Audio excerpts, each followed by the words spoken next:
Hey there, this is Kat, and this is my live podcast. Thank you for joining me today. If you are joining me live today, please drop a comment and let me know live and then where are you tuning in from. And if you're tuning in as the replay, just type in replay, but I still want to know where you're tuning in from. And if you have any questions, please drop a comment because I have a wonderful expert today and she would love to answer any of your questions, but she can't answer them if you don't ask them. And there are no stupid questions, as I always tell everyone. And finally, if there's someone that you think would benefit from this live podcast, please tag them. And that way they're aware of it and they can tune in later if they can't watch it live now. So let me introduce my guest today, which I'm very fortunate to have met via LinkedIn. And Tammy Olson. Tammy Olson Consulting is her company. And what she brings today, she is an expert of helping you declutter and get more organized. And she's going to come in and share some tips on some ways that you can be a lot more productive and change your to-do list to a done list. I love how she stated that. She's going to help you make your to-do list a done list, which I'm going to benefit from today because I love that. That's awesome. So let me bring Tammy on, and then that way we can get started. And again, don't be afraid to drop your comments. Hey, Tammy. Hey, Kat, how are you? I'm doing great. Good. It's so great to have you join us today. We are thrilled to death.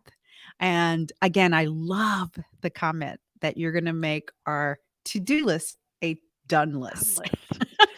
So much more gratifying. I actually keep a done list by week, at the end of the week where I can go back and I actually did some stuff because we don't give ourselves enough credit, but there's a way to do that. Oh, good, good. I am notorious on, I always have notepads. I write Yes. things to do all the time. And it's funny because I'm very electronic. I have a computer, and a computer, but yet I still just love pen and paper to stay Okay, organized. so Kat, tell me, do you put things on the list so that you can just check them off? So Yeah. do you? Yeah. Like Why after is you're that done, you're bad? like, I'm putting it on the list because then I can get rid Yeah. of it. Yeah. Yeah. Because is that a bad thing? Uh, no, it's just kind of one of those. It's one of those things that someday you won't need to do that, but it Okay, does good. make it does feel good in the moment. That I mean, Yeah. I guess that demonstrates how important it is or how great we feel when we can actually check something off the list. So that's Yeah. why to-do lists are really powerful when handled Awesome. correctly. Okay, so before you get into all the nitty-gritty and the great stuff that you're going to teach us and learn about, I got to do a couple shout outs from some people tuning in. Thank you, David Steins, I don't want to say your name wrong. I'm sorry, David, from Michigan. Thanks for joining us. I appreciate it. Gregory Sneed, he's a financial strategist listening in from Los Angeles. Thanks for joining in, Gregory. Chris Burkhart from Kansas City. Thank you. Oh, see, I should have been showing because Ooh, there we go. people like seeing their picture up. Okay, so I did that. And as other people join in, I will definitely do a shout out and call you out. So, Tammy, tell us a little bit about your background. What got Yep. you into what you're doing, how long you've been doing, and what did you do before? Before I did this, I had a great run in corporate. I had done that for quite some time. We won't put a number to it, but it was a very long time, and it was in a variety of operational roles, change management, some project management, and leadership of teams, providing support to clients. Of course, I had to retain my clients, and I had to sell more deeply into my clients. So I became keenly aware of how critical it is to have good operations. It doesn't yeah, when you're managing those types of teams, like you will live and die by the process that you have in place because you're plugging in people. They need to know the lay of the land, and that's when I really started to get really dialed in on how important process is. And I have a natural tendency for it, so it took me a while to get there. But I had a lot of small business owners in my social network, and we'd talk shop, and they'd be telling me how overwhelmed, and how they're so busy, and I couldn't help just wondering and offering suggestions. Well, have you thought about this, or would you do that? And I certainly understand the uniqueness of small businesses, but there's more that's alike than different, and the things I learned in corporate can certainly be applied to make small business owners' lives much less chaotic. Oh yeah, I would have to agree with that. And I would think though, as you're meeting and consulting with all these business owners, that you find a recurring pattern. Oh yeah. There, Is it yes, there are several recurring patterns. Um, One thing that just cracks me up is the answer to the question. So tell me about the processes that you have in place. And if people are engaging with me, they think that they don't have processes in place. I'm like, but you do. I mean, however you get through your day is your process. It may not be, it's probably not documented, and you may not love it, but you're already getting through your day. So let's start where you are, whatever right? that is, and let's just start there. And we're going to start documenting. We're going to start creating some order. We're going to start looking for efficiencies in what you're already doing. And I just really want people to not always feel that it's like this overwhelming, drinking from a fire hose sort of activity that we're going to go in and blow everything up.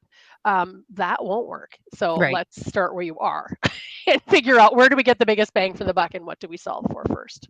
Okay. So getting into the topic of what your expertise is, obviously then there's a moment in time where someone has to take a moment, look from the outside, look in, right? To Yeah. kind of get a grasp of, where are you overwhelmed? What is it that you have to keep in balance? Now, is this you doing this? Is this the entrepreneur, the business owner? Who's doing this?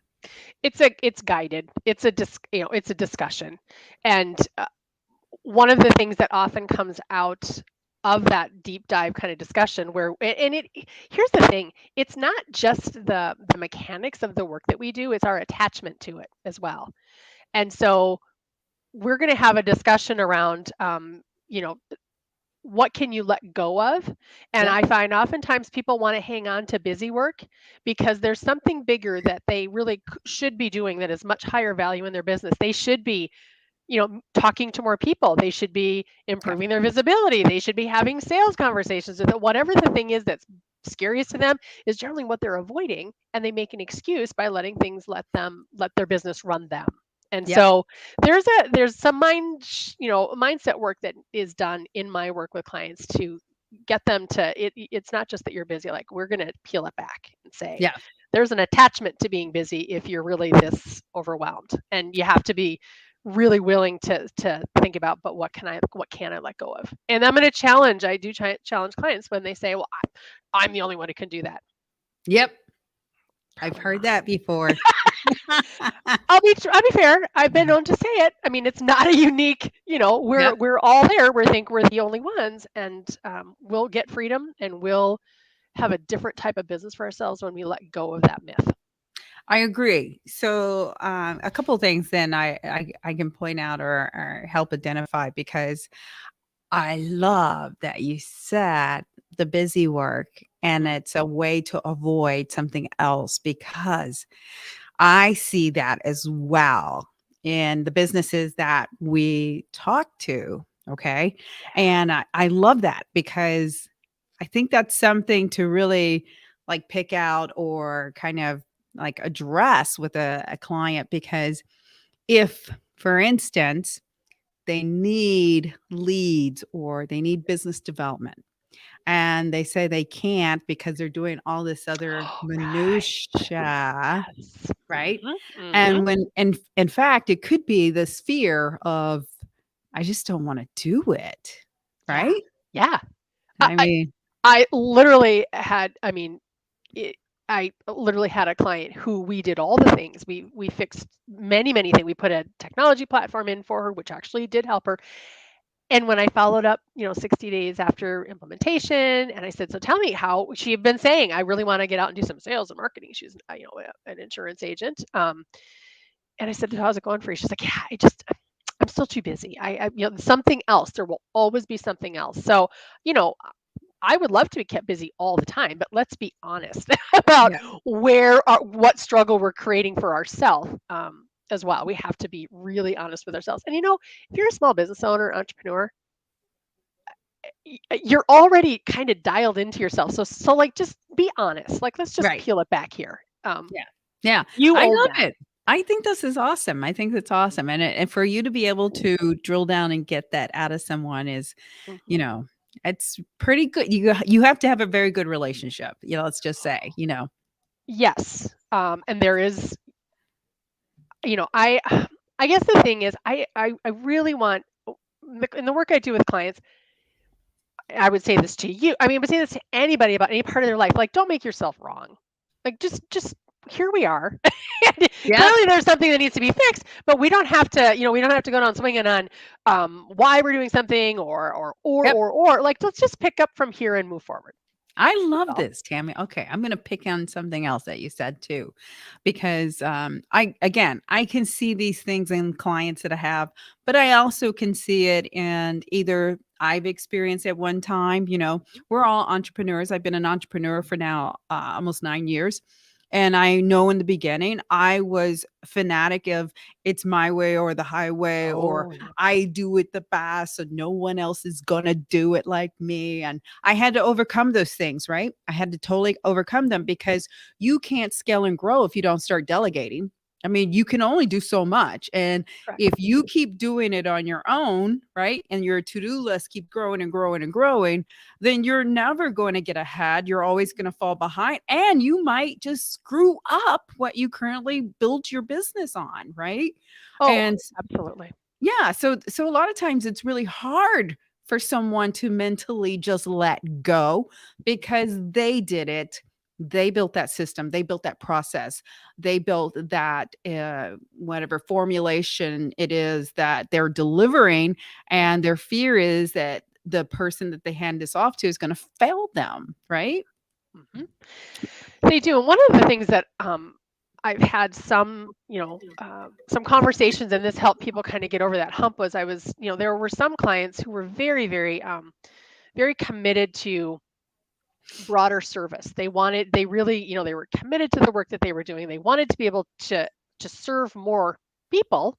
Yep. And yes, of course, we'd like to make more money, but for them, it was really like, I just want to help them. And I said, well, help yourself first then, because you're one person and you can expand your reach when you've cracked the code on delegation and what is really your work to do, literally the thing that only you can do, Yep. and those things that can be automated, delegated, or eliminated. And I have an activity around how we tease those things out for people in what can you get rid of? What can you get Yeah. off your plate? Yeah. And again, you just made another great point is a lot of times it's simple technology that can help replace these little Mhm. nuances, right? These little things that maybe you're failing at, or you feel like this to do one part of your huge to Yeah. do list, right? And one piece of technology could take that away, and you're like, wow.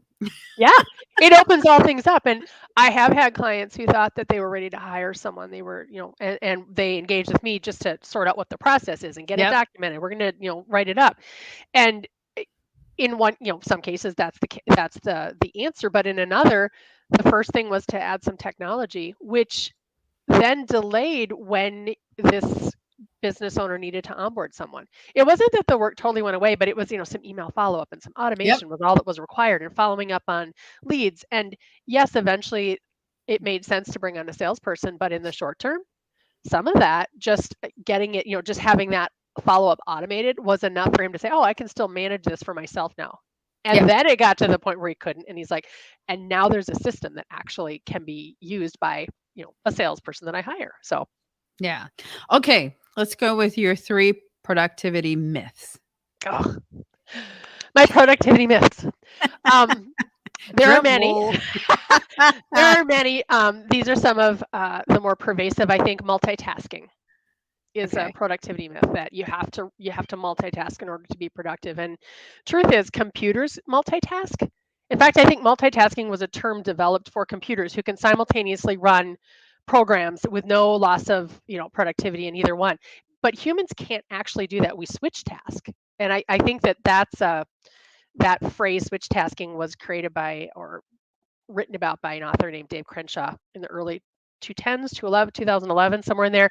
And he was the one who sort of introduced us to this idea that you're actually not multitasking. You're doing one thing and you're doing another thing, probably less than, stellar. It's not the best way to use your brain.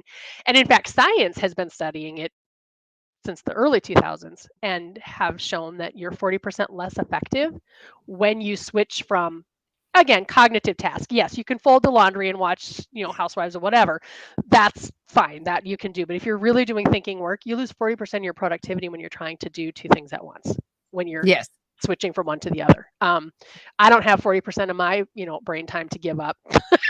I need it all, deployed at the right time in the right project. So multitasking, let it go and be aware that sometimes multitasking Yeah. hides and it masquerades itself as distraction. Um, Okay. this is something that can come up. I'm doing something, it's kind of hard. Oh, wait, I'm going to go do this other thing because this is easier. And we let ourselves off the hook sometimes. And Yep. you kind of need to sometimes you need to stick with something longer than you want to and be super aware. So my distraction is this. Okay. Water. Okay. I'm doing a thing and I'm like, oh, I'm going to do this thing. Oh, I better go fill my water. It's half full. I'm not going to, I'm going to be doing something. But this, I started to recognize every time I had to get up and go, what I'm like, do you really? Or are you just distracting yourself? Because then I'll come back and maybe that thing I was doing, well, now there will be an email that I have to take care of instead. Like it just allows you so many ways to get off the hook when you think you're multitasking or you are switch tasking. So bad idea. It's not really the best use of your time. Another productivity myth. There are people who are just going to lose their minds over this, but morning people are not necessarily more productive than night owls. Okay. I don't know about you, but my mother-in-law, she uses her inability to sleep past 4:30 a.m. She kind of wears it as a badge of honor, and then she'll tell me everything she got done before I've even had my first cup of coffee, and I felt bad about myself for a really long time. Well, here's the deal: I kind of wind up later in the day. Mm-hmm. So, what's really more important for us to understand is our own circadian rhythms and our own productivity cycles. And there's a social psychologist, Dr. Ron Friedman, who's done work in this space, helping you understand, do the work, know enough about yourself to know what work you should be doing when. Another thing that I found super interesting about his work is I don't consider myself to be super creative. Okay, when I have to, I like to write, but when I have to do it or whatever, it feels like it's going to be really hard work. And so I put this framework around if I have to do something creative. I used to be like, I need to do that when I'm fresh in the morning. I'm going to sit down. I'm going to work really hard to do it. Actually, we are more creative when our brains are a little fatigued because our Okay. emotions are down. And so Yep. you're less likely to self-edit. And if you can just kind of go with the flow and well, once I heard that, I'm like, awesome. That actually really made sense to me. So those are the things I'm, you know, suggesting that you just be aware of your own tendencies and then Yeah. call yourself out when you're running around getting water when you don't need it. But just be mindful of that. And so work within your own rhythms throughout the day. Okay. Did you go through three? I Yes. got one more: discipline and willpower. Um, I love it. we think that super productive people have boatloads of willpower and boatloads of discipline. And yes, I think we all, as grown-ups and business owners, we do have to exercise a certain amount of discipline around how we're going to get through our day. But it's kind of easy to say to ourselves, well, if I have more discipline, I'd really be able to stay on task and do all the things. And um, in many cases, maybe we should look at what it is that we're actually doing with our time. So if you think about this, um, if you're in that state where maybe you do love to write and you're writing and things are flowing out of you and you're really doing the work that you love to do, that's what Mhm. you should do every day that ends in Y. You're like a retriever with a stick. I mean, you'll do that all day long. Like that's where you should be spending your time, and that also informs you around what can I automate, delegate, or eliminate. Yep. Mostly when you're in that space, it doesn't require willpower or discipline. You're in it. Right. So think about it. If you feel like you're really having to muscle your way through your day, you might want to think about what you're actually doing with your time. And that's Yep. the trigger for I need to get someone else to do these things because it just psychically hurts me to have to do it. So Yeah. And that makes sense. I mean, although to your point about the water, sometimes I purposely have to get up and take the dogs out and stuff because I've been yes, sitting for so long, you know? absolutely. But And that's something else that we do have to get up. I mean, we do have to move, and there's nothing to be gained from sitting down, staring, like forcing yourself. Um, if you've been there too long, we do need a mental break. 100%. I love it. yes. And my dog, thank Uh, God, my dog also keeps me sane. He'll remind me when I've sat too long. yeah. And I like that about, having a reminder of some sort. Mine is my pets. Other Yeah. people, it could be a child or something else. Yep. Yep. Um, and then Gregory has a comment here. Some have learned to really focus on a task until it is done, yet quite a few are easily distracted. Mhm. Yep. And I would agree. Yep. A lot of times we get way too focused on something, right? And We can't, especially when it's the wrong thing, or it's the thing that when you're in flow and I'm saying that you're doing the things that you love and it's really easy, that's when you don't require discipline. But there is the day when you're going to have to go out and meet some people. Like we yep. don't always get to only do the things we love, but also probably that sales piece or that, if you're promoting your business, that's your work to do. And and Yep. and be mindful of the fact that it is yours, and even if you don't love it, until you hire that you know super awesome sales guy that or sales gal Yep. that will be your work. Yeah. No, that makes sense. Okay. So let's go on to your next one is the to-do list to the done list. What is your Yes. tips there? Well, there are a few reasons why we have these ridiculous to-do lists, but really, there's what you described with with your list where you're always throwing it out. There's a brain dump, like Mhm. I'm getting it out of my head, and we need to do that because our brain is not necessarily meant to store things. It is for creative thinking and cognitive problem solving, and it shouldn't necessarily be the repository for our to-do list. But there's a difference between that brain dump of all the things I need to do and then an actionable to-do list. And Okay. so um, there are many approaches to to-do lists. I happen to really be a fan of David Allen and getting things done because it's super Mhm. accessible and it makes a lot of sense. And that's the brain dump. Like everything is in one place. I know all Yep. the things I need to do. But on any given day, we're only going to really get through, truthfully, 3 to 6 meaningful tasks, like things that are going to move your business forward, things that are going to be really impactful in your life. So when we think when we have a to-do list of 20 things, it's not really a to-do list, it's kind of an inventory. And Yep. then there's what are the 3 to 6 things I will not put my head on the pillow, tonight until I get these 3 to 5 things done. And so David Allen literally says 99% of the to-do lists he sees are just an incomplete list of half-formed ideas or something. And so what will be the most helpful is to have a to-do list that has the next logical step. Oh, Break it down to the next logical step and you will make more progress. And it seems like you're like, well, seriously, now I'm just adding 6 things when it's just one thing on my list. But I'll give you an example. Number of years ago, was going on a vacation. My whole family was going with. I had 2 dogs at the time. They were my children. And when I traveled before, my family member would always take care of them. Well, since we're doing this mass family trip, I had to find a boarding kennel. I was planning the vacation. I'm watching the date come closer, and every day on my to-do list, find a boarding kennel, find a boarding kennel, find a boarding kennel, and it's not getting done. And I'm like, ugh, what?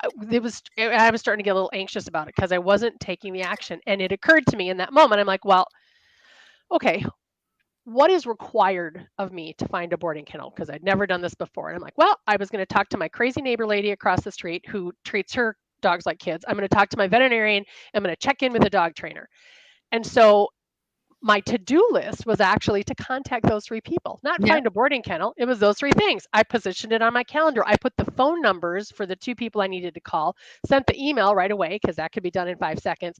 By the next day, I'd gotten feedback from those people. 3 boarding kennels overlapped. That day I scheduled to go visit. 2 days later, I had the boarding kennel picked. In 5 days, I managed to accomplish what I'd just been looming on my list for this prior 6 weeks. So that's Yeah. what I mean by like make it super small and then calendar the activity. So Okay, I'm going to read a comment that Gregory left that I thought was interesting. He said, "Some have learned to really focus on task until it's done, yet quite or easy." Oh, no, that was the wrong one. Sorry. This one. I use 4 to-do oh, lists, one for the day, another for the week, and a monthly to-do list. What are your thoughts on that? if you're getting the things done, I am a fan of any system that will actually get you to get something done. And I actually do like that approach Mhm. because it's tied to timing, but it's also tied to bigger things. Yep. I'm quite certain that what's appearing on that to-do list, even if it's the weekly, the monthly, the year, that's a strategic That is very list. strategic. Yes. I'm going to do this thing and it's going to impact me for this week, this month, this year. So I Yeah. think that's awesome. Awesome. Oh, fantastic. Thanks, Gregory, for the feedback there. Okay. And then the final point that you brought up is how to beat decision fatigue. And I'm Yeah. sure a lot of people can relate to that. Yeah, 35,000 decisions a day. Like by the end of the day, we made 35,000 decisions, which is ridiculous. Wow. And so again, you're deciding, I don't know, am I going to wear these shoes or those shoes? So not every decision is obviously life changing, but it does actually fatigue us. We had to take an action. We had to think about something. We had to decide. And so this is where when we're in this kind of tired brain thing, we start to make impulse decisions. We make flat out poor decisions. Um, and we can also lead to more procrastination because Yep. I couldn't decide. Oh my God, now I had a decision and I couldn't decide. So now you do nothing. So it's a real, it's a real challenge. And so some of the things that you can do are advanced decision making. I've decided tonight that I'm going to have oatmeal for breakfast tomorrow. Even better, if you don't mind having the same breakfast every day, stop stressing about it and just know that I have Fruit Loops every day. I have cereal and toast. Yep. This is not surprise. Barack Obama, I remember him talking. He said I have only black and or blue and gray suits in my Yep. closet. That's it. Steve Jobs wore a black turtleneck. Okay, I don't know that he did that every single day, but the point is, he wasn't spending a lot of time wondering what shirt should I pull out, and those things matter. They really Yep. do, because I think that people, we have more important decisions to make than basic clothing decisions, for example. So if you can, anything that you can habitualize, this is where habits and atomic habits and anything that you can just take off. I mean, put habits to good use. And so Yep. anything that gets you from not having to think about it, auto pay bills or a schedule, automate your bills, Yep. and then think about what's in front of me in terms of it's like an Eisenhower matrix or Stephen Covey, where you start balancing everything that comes up. Is it important? Is it urgent?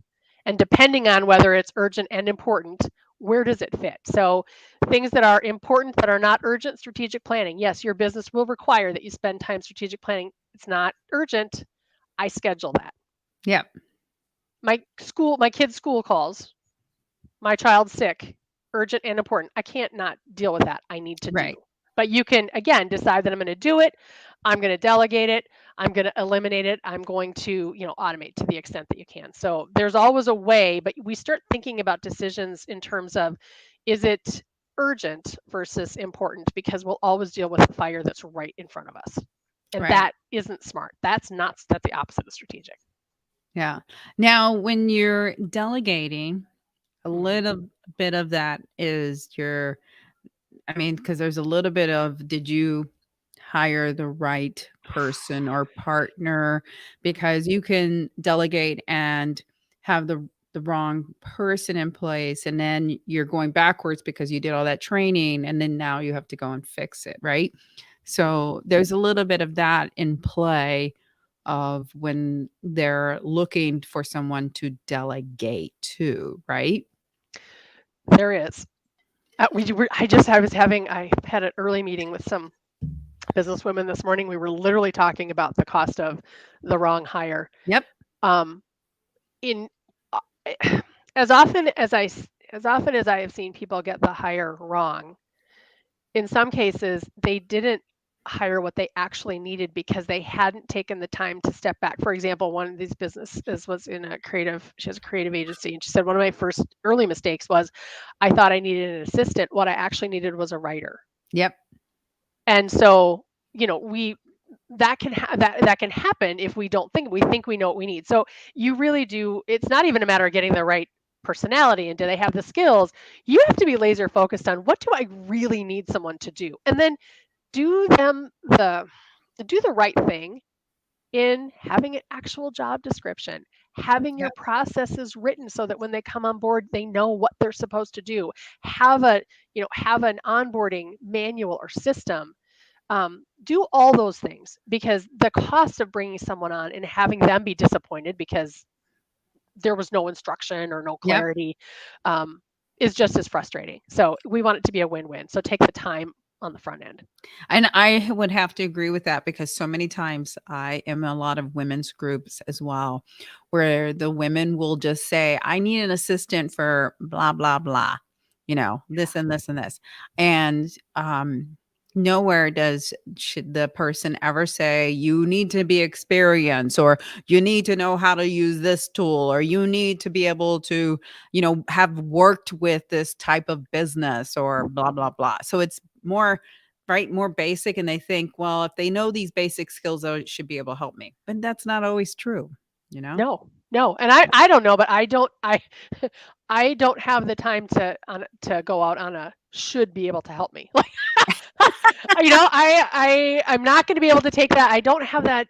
Honestly, it's a financial commitment, and it's Yeah, certainly the time investment, and the money that's absolutely. associated with the time that you're going to lose. So it's really worth getting it right The and first having time. clarity for yourself on what really is this person going to do, and is that what I need them to do. Absolutely, and I agree. This is so valuable. I love this, Tammy. Uh, as we wrap this up, can you just let our listener or viewer Mhm. know, how to get a hold of you? Is there an opportunity for them to meet with you and get more information? And then what do you have for them today? Yes. Well, I'm super excited because I have a workshop coming up on November 17th. It's a virtual workshop, and we cover it's called Organizing for Growth. It's easier than you think. We cover these types of topics, and you do come away with an actual plan for yourself around what you could do in your business to um, improve your own operations, your own efficiency. So I would love to be able to offer that to the first 5 listeners or viewers who Yep. want to chime in on that. Love to have them. Awesome. Awesome. And then how do they find out, or how do they sign up? How do they connect to you? They can connect to me. Email Tammy at tammyolsonconsulting.com. You can reach out directly. Otherwise, I think we'll have the link for the Organizing for Growth Mhm. workshop in your notes. So, Yes. Yes. And then Tammy's on LinkedIn. You can oh, find I am. I love myself a good LinkedIn. Please feel free to connect Yeah. with me on LinkedIn. That's my Yeah. favorite platform. Well, awesome. Okay, so if you didn't hear, there's a free workshop coming up that's available to you if you want to learn more about reducing your to-do list and make it a done list, and Mhm. really just being efficient and learning how to organize yourself so that you don't have this laundry list and being felt overwhelmed. If you have that feeling of overwhelmed, then this is an opportunity to take advantage of this workshop that Tammy has available. Awesome. Well, Tammy, thank you so much for being on the show. I appreciate it. And if anybody has any comments as we wrap this up, I will certainly look through them and tag you if there's something that you need to address. But I really do hope people check you out. Thank you so much, Kat. I'm very grateful for this opportunity to get in front of your audience, and I would love to see some of them in my Yes, I hope LinkedIn you or show at a up. workshop. So Yeah, thank you absolutely. so much. Thank you, Tammy. All righty. Thank you for joining me again on my Stand Out and Grow podcast. I appreciate it. And if you have any questions, if there's any feedback, certainly drop those in the comment. Thanks, Chris, for joining us, and thank you for thanking Tammy. She was great. Gregory, thank you again for joining. And I'm going to give out Crenshaw Davis. Thank you for joining as well in Phoenix. David Stiles, once again, who is joining in Michigan. I appreciate everybody participating. Thank you so much for the support. And as I wrap this up, as I always say, you got this. And I need to figure out how to get myself off.